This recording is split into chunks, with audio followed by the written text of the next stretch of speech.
its volume, how much it occupies. So a term comes called volume.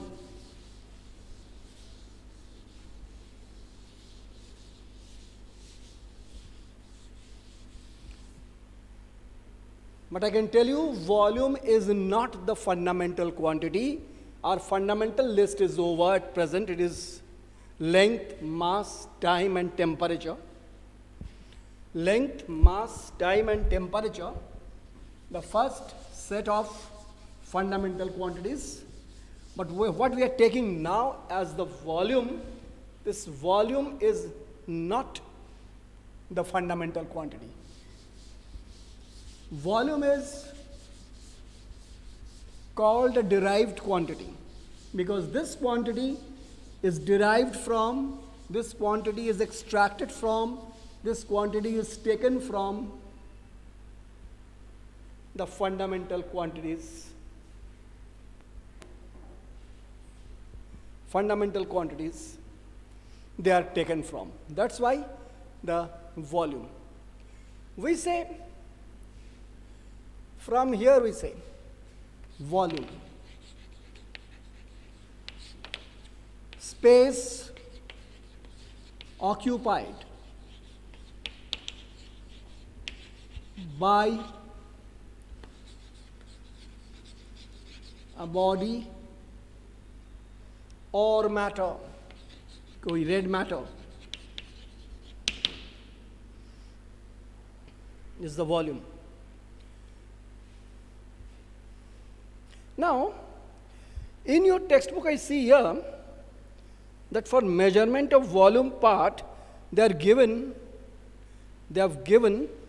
one small experiment that a boy just trying to do something with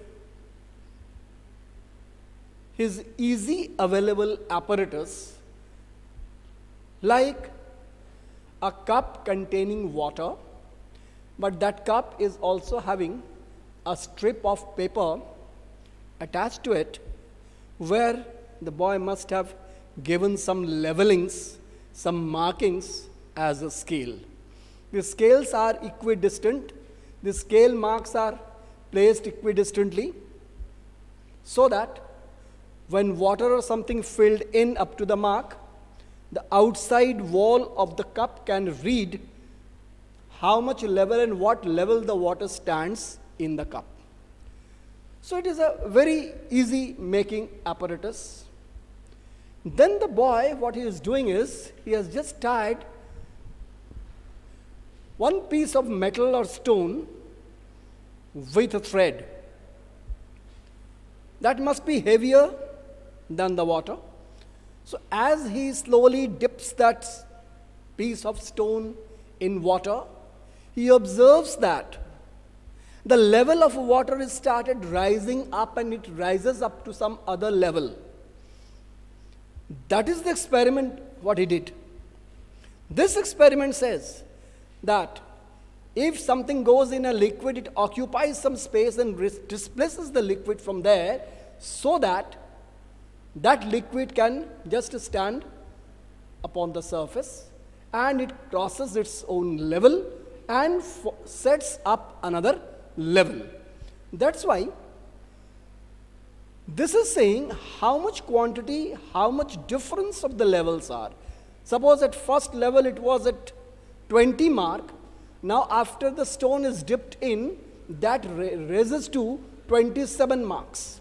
That means 7 divisions of the volume, whatever the space may be of 7 divisions in calculations, is the volume occupied by that stone, by that piece of the body. It's a very common and very easy experiment. So it proves that the space occupied by a body is called a volume. Then,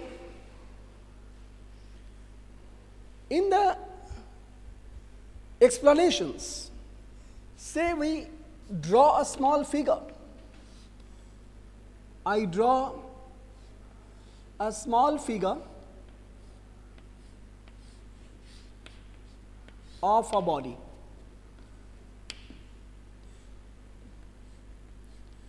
This figure is smaller in size. I take the similar figure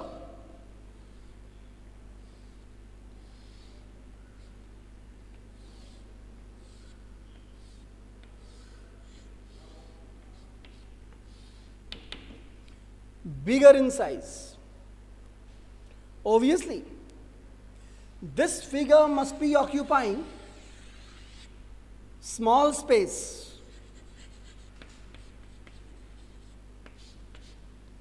But this figure, figure number A and figure number B, this figure is of course occupying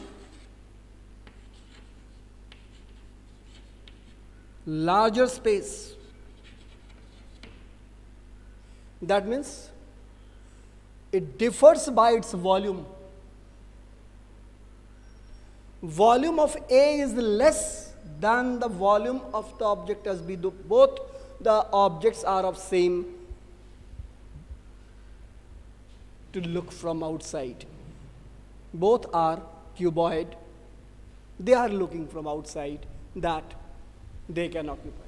The same thing there in your book it is said that a matchbox and a brick. A matchbox is small in size.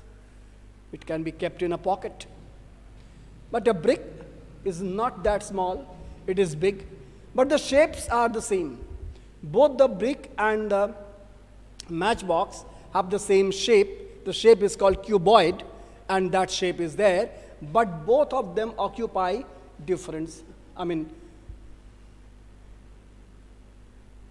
kind of space, different volumes of space.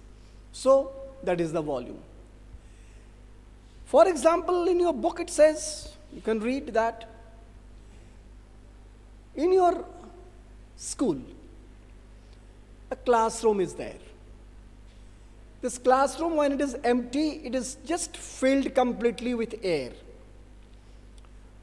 The amount of air can be calculated by taking out the volume of this classroom.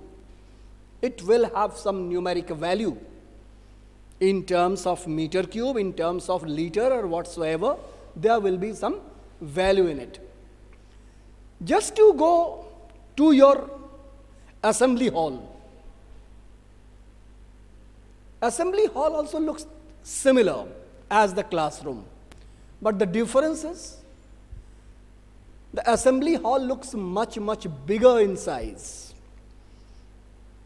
When it is empty, it is also occupying space. Air is occupying space.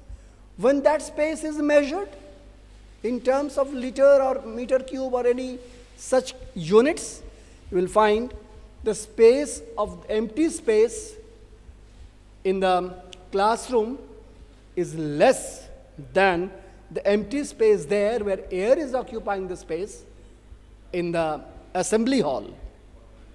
It is because of the size, though shapes become same. That way, we come across that a solid body volume is called volume, but for liquids and gases, we use a separate term, capacity. Capacity is the measure of volume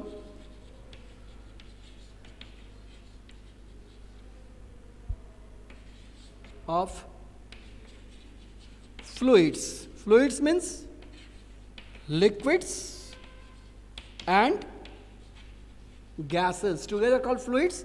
So for fluids, we use the term capacity. Same meaning as the volume. But for solid body, for solid, we say volume. There is the way we express. It is a difference in expressions only. Then the volume in terms of units will follow there. In your textbook, you find that there is a structure of a solid body which has its structure is there,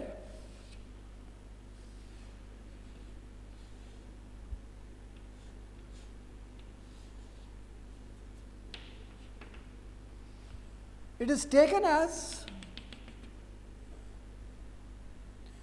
length as 1 meter, the width as, that is called breadth, as 1 meter, and this much is called the height as called 1 meter.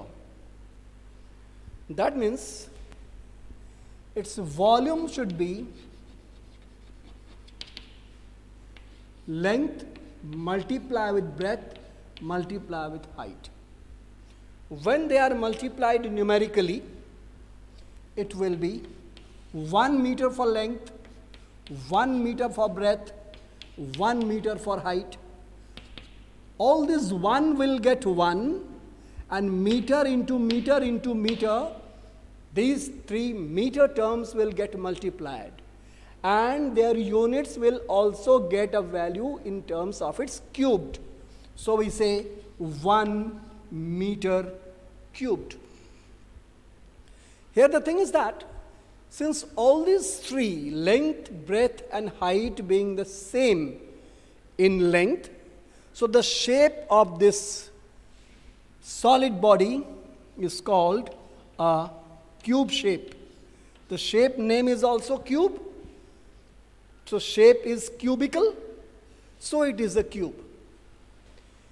This thing can be done separately if the same length, width and height are not same, if they are different.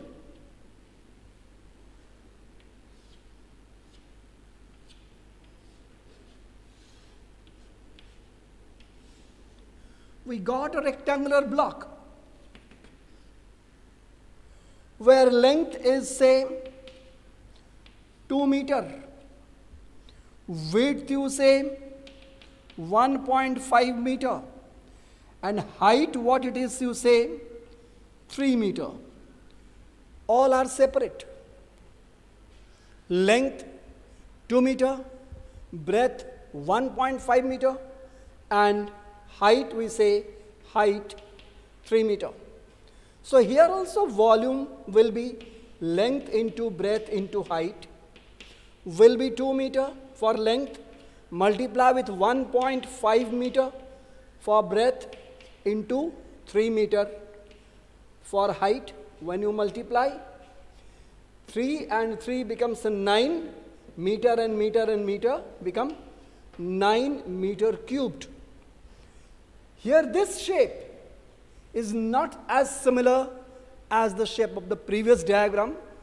This is called a cuboid. Why cuboid? It is cuboid means cube was having all the length, breadth, height separate. But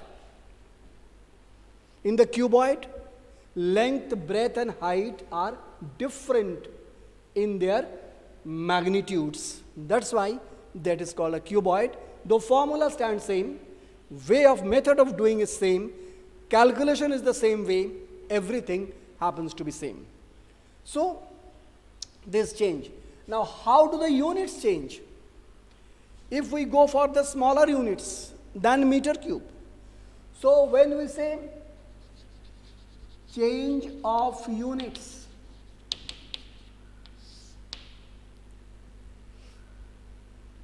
we read in class 6 that is magnitude and unit together gives the product as a physical quantity. Just recapitulate one line of class 6 knowledge. Recapitulate. That was physical quantity was given a value like